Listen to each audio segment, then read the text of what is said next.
Good morning, good afternoon, good night for everyone, wherever you are. I am so excited to be here today. Today's Sunday morning here in Nashville, Tennessee, in the United States. My name is Marcia Trajano, and I'm here on my second class of the book club based on the book Wake Up and Be Happy by Joanna de Angelis. I welcome all of you who are here today, and let's go ahead and get started looking at this amazing little chapter, chapter 2. So, as we look into the idea of confrontations, which is the name of the chapter, by the way, we have to come up with the idea or the sense that we humans are instinctively, it's part of who we are. We are innately very aggressive. So the question that we have is, are we, you, me, are we equipped to cope with that is inside of us, this innate aggression within us? And this is a big question because if we say when we are not equipped, we either not express, right? If we're not equipped to manage this aggression, we put that into ourselves and we may fall into either bitterness, a state of disappointment. That type of person you may think of yourselves when you in the back of your mind, that person is just bitter. Everything is hard, is harsh, or a very sad person that may lead to actually a depressed person, right?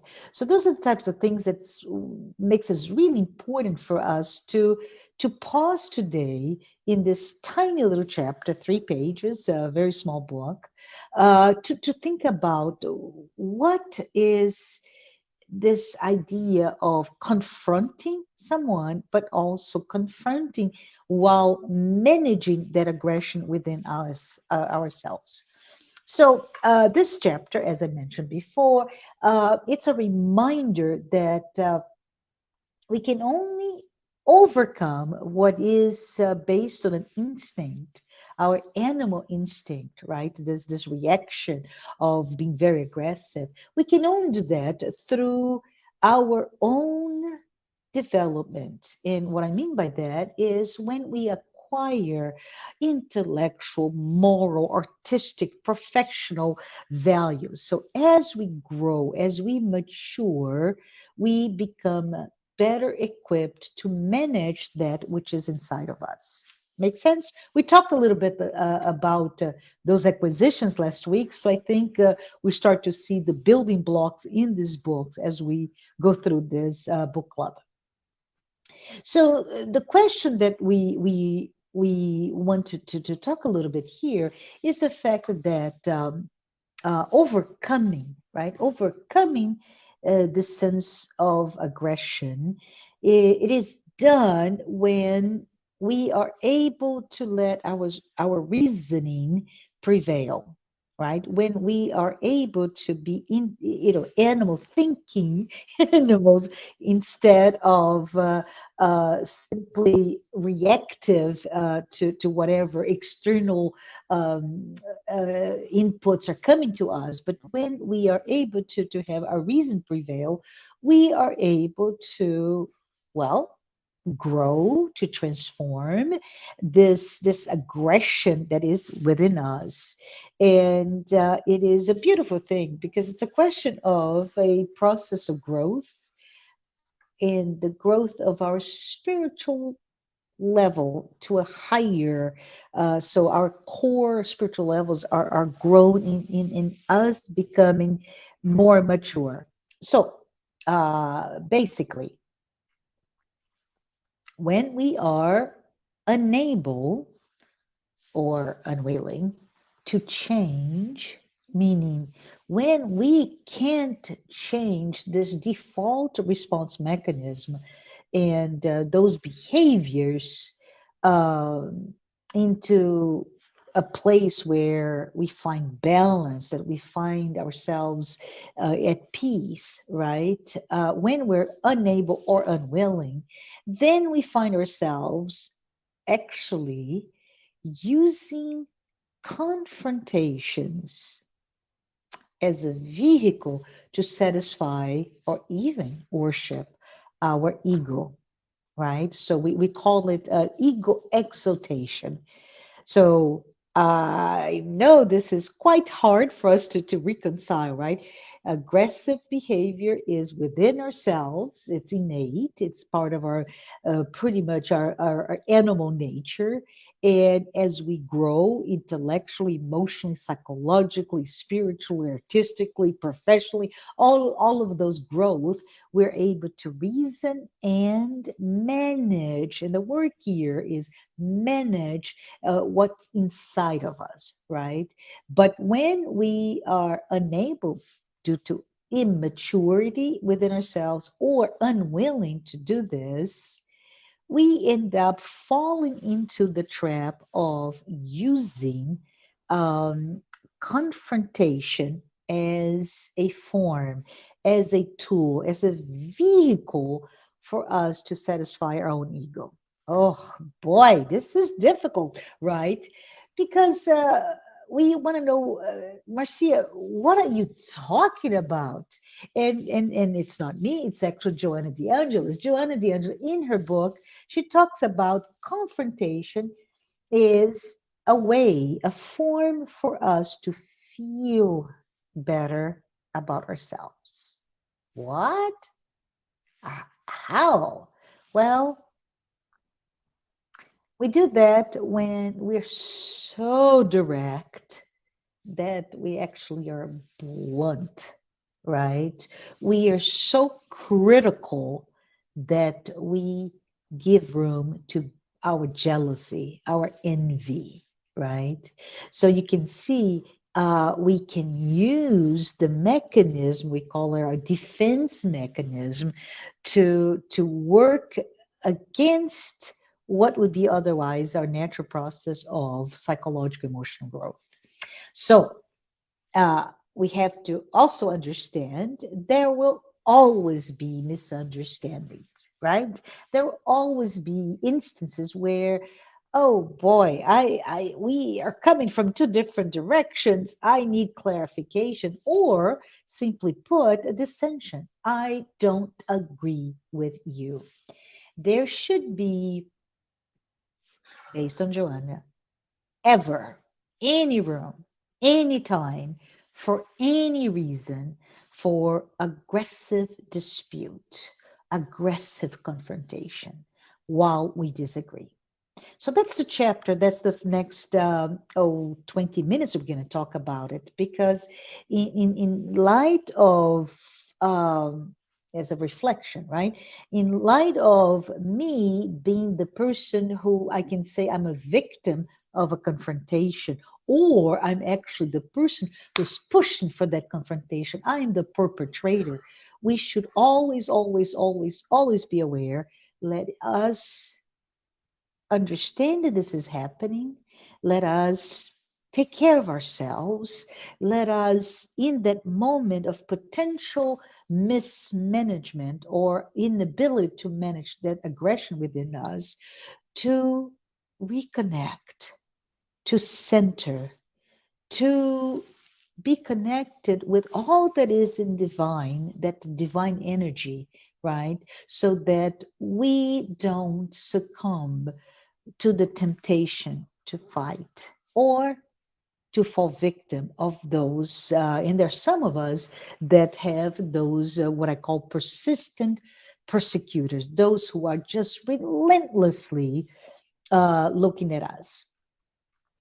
In this moment we're talking about this animal nature, right? We were talking here to the fact that we have indeed inherited this animal nature, and it is really expressed by a tendency to fight, to compete, to dispute, to dissent. This is our nature, and it's okay.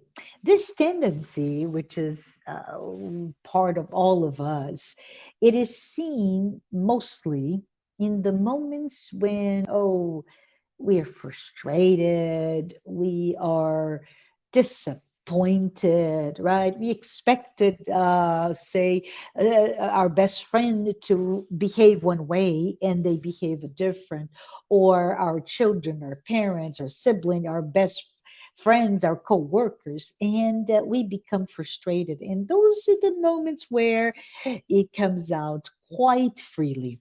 As we pause to think about it, we need to perhaps take a moment to reflect upon the fact that to disagree with someone is actually very healthy. Did you hear that? To disagree with someone in their thoughts, in their ideals, in their ideas, in their attitude is quite healthy. What is the problem then? Well, the problem is that when the disagreement becomes the source of unjustified confrontation aggression, that's the problem.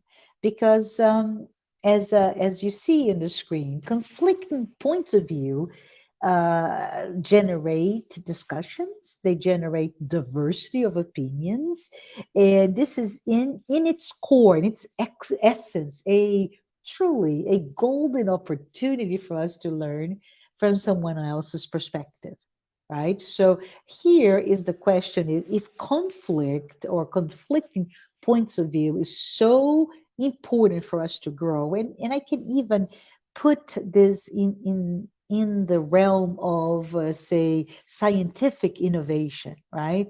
If I come with this brilliant idea and you come with a different point of view, or even an opportunity to just shatter that idea so that together we can rebuild it, that idea becomes a much better idea. So diversity and inclusion, it is awesome to have an environment for that, but it requires that level of humility. It requires the level of maturity. It requires the level of silence your own ego to be able to hear without the other having to shout.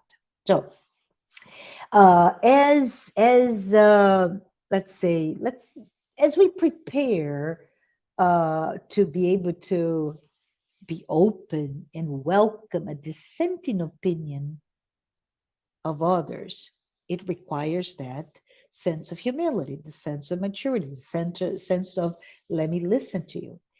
I stop here to ask you, what about when the dissenting idea, aggressive or not, but the dissenting idea is against those ideals, the ideology, your core belief systems, those dissenting ideas are against the things that you hold most dear to your heart. It's a little bit difficult, isn't it? So if we start, for example, in the realm of, oh, say, religion, in the realm of politics, in the realm of even sports, right? It is easy for us to lose focus, to lose our composure, even to lose a sense of let's open the room for me to have my thought, my belief system, and you have yours. And those are the I call the fertile ground for dispute, for aggression, for those opposing types of moments. And it's important for us to understand that it's just a question of our own immaturity, our own inability to go against somebody else's uh, you know, dear belief system, dear to their heart belief systems, or sports uh, club, or their own political party. It is important for us to understand when I am unable to allow the other person, or I am unable to do so without hurting the other person, is when I am allowing within myself that unbridled type of confrontation and aggression. That is when our ego, yeah, our ego takes control. They are front and center there to protect ourselves.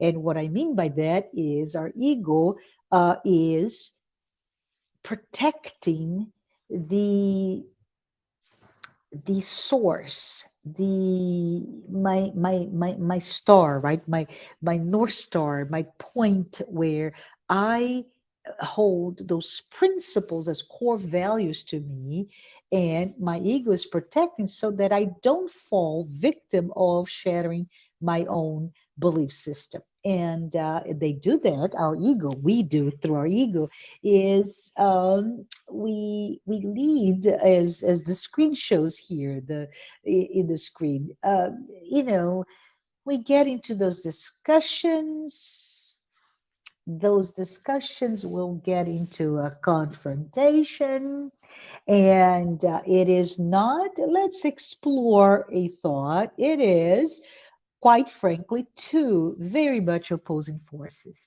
It's what I call a zero sum game, right? So, two adversaries, two enemies, two confronting people that know that for, for one to be able to win, the other one has to lose, right? In this way, let's think about it. If I have to win, I must win in this game, the more cruel, the more merciless, the more powerful I am in my argument or whatever it is that I am confronting, the more creative, resourceful, whatever I can do to even whatever I can do to demoralize you, to make you of less of opponent, the closer I am to win this game. Unfortunately, if we think about it, right, if we remove ourselves from a circumstance of fight, we can see, my goodness, what a childish behavior, right? What a childish behavior. And such behavior lacks the maturity, the spiritual maturity that we need as we propose ourselves to grow as a spiritual, as an immortal spirit. If you think, historically speaking, if you think about our past, right? Oh my goodness. Maybe when we were 3, 4, 5, where we had fist fights, or even our past, if you think in terms of humanity past, where duels were a matter of honor, where you face each other to duel, or even there where we put, I don't know, gladiators to fight, right? Those items are no longer acceptable, right? Do we, as in the recent events, not so long ago, a couple of weeks ago, a public event where somebody assaults the other, right? It doesn't matter if there was a violence from one before the other. Those types of behaviors are no longer acceptable without consequence in our society. Thank goodness. So, what we can conclude here in this part of our discussion is that these types of disputes should be part of the past, and they just demonstrate the type of immature phase of ourselves that we are, and that as we grow, we'll be able to be more stable. So as we move on to the next slide, we can see that we should not be surprised at all.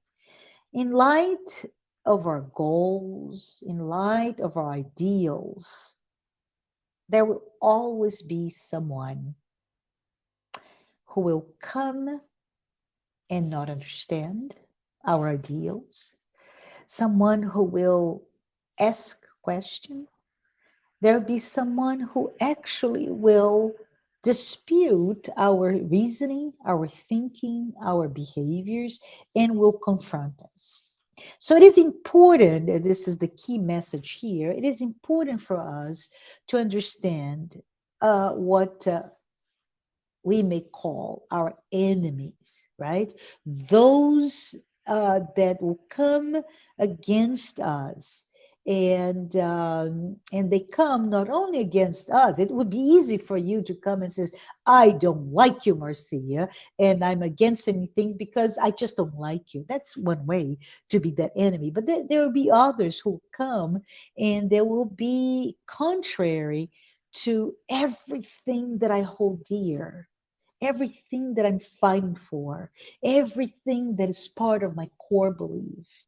And what is important here for us to believe, what I see as the enemy may be someone who's just triggered somehow by my voice, my thoughts, my ideals. And they may trigger for many reasons. We don't know. It can be their low self esteem, it can be a sense of envy, it can be even a sense of spite. They're going through a hard time and they're using, like we mentioned before, that confrontation as a mechanism of defense to feeling themselves better. And this is quite important for us to see here, to talk about it here, because it puts a different color to this whole discussion, right? It puts us this color that we don't know what is really triggering the other. We don't know if like us, we are in a sense of less mature, unable or unwilling to actually be balanced and talk about it, to welcome conflicting opinions, or if we are in a state that I just cannot yet manage my own sense of aggression as an innate, as an instinctive defense mechanism. So if we talk about defense mechanism, right, we have to really understand that whenever we feel, say, blue, whenever we feel, say, low, we are compelled. This is a universal. Whenever we're not feeling well, we are compelled to do whatever it takes to feel better.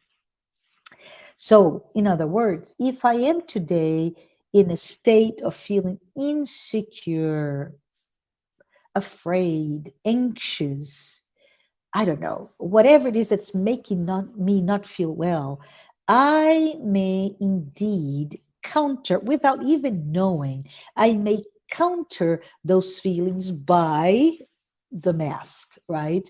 By showing up full of, oh, say, arrogance, by showing up with a level of even cruelty. And when I say about cruelty, I'm talking, right, not assaulting, but perhaps by attacking, by words that are hurtful, by using even my intellectual capabilities, my wit to put you down. Right. So unconsciously, all I'm doing is I'm, say, yearning. I am somehow feeling so bad that I want you, the other, my enemy, to fall. I want you to not be as beautiful, powerful, glorious as you may be, so that indeed, when I don't see you as that, I feel bad about myself. So, Joanna, in this chapter, she advises by no means we should give room for those who confront us to put us down. Oh, this is interesting. She repeating, she tells us, do not allow the person who is feeling whatever it's triggered, right? Feeling terrible about themselves. Do not give them room for them to put us down, right? So if we think in terms, if we are, especially if we are in a path, say, to growth, to a path of creativity, to learn, to live, to give, a path of so much goodness, of really a creative moment of our lives. She cautioned us, be careful, arm yourself with courage. And the courage that we need to arm ourselves is to actually face the consequences of our actions, our decisions, our discourse, right? And to ignore, because there will be people that will come to hurt us.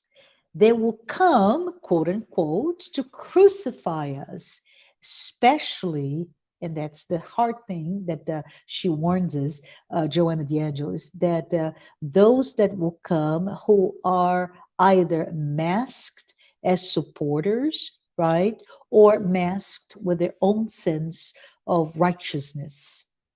She tells us, silence and proceed. If necessary, she says, those so-called enemies, as they open up to errors of judgment or weak, remember we're talking about earlier in the conflict, right? The amazing thing, which is that conflicts for us to look at an idea, break it apart, and make it stronger, right? So Joanna says, if necessary, go ahead, take action, rectify, correct anything that may or may not be right in your idea, in your thinking, your attitude, your actions. And she also tells us, unfortunately, there will always, always be reasons for someone to come and confront you. So those so called enemies are living their own turmoils, right? And during any discussion, if they cannot accept you, they may indeed have inside of themselves the inherent need to impose their thoughts, their core values upon you. At that point, I'd say we must remember, and this is going from a very specific event, and we need to pull ourselves out of that event, and we must remember that pain and death are the ultimate equalizers. Beyond that moment, that circumstance, that point of discussion, there will be a time for us to look back. And beyond that moment, or even this life, right? We all will change. We all will mature. We all will think differently. We all will understand things perhaps more holistically, and our attitudes, our behaviors will become more mature, and we'll be able to recover whatever has been destroyed by those confrontations. And what I see here is specifically the idea that those confrontations, right, may destroy long, beautiful, long term relationship that at some point later we will be able to recover.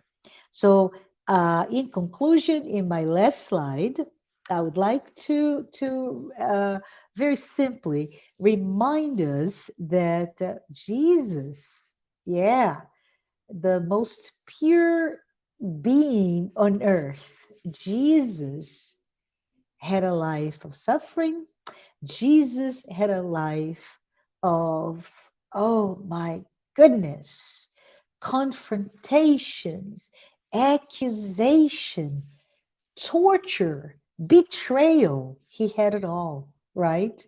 And closer to us, Allan Kardec, as he position himself to codify spiritism for us, he too faced the same, right? He faced that life until the end of his days, a period of such confrontation, even from those, which is really the worst, those who were quote unquote his supporter came and attacked him. So from that point, I just say before we close that we must think in terms of what is the message for us at the end of this 30-minute discussion in this chapter. What is the message? It is, let us remain firm in our ideals, and those ideals are of love and charity.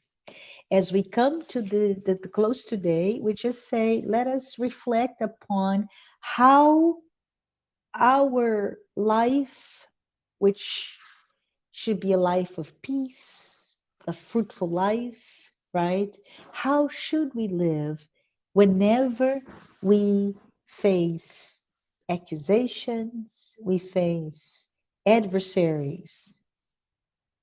We should remain strong in understanding that whatever those triggers are, they're not ours. So, with that, I would say I look forward to talking to you next week in our next chapter. Thank you so much for being here today.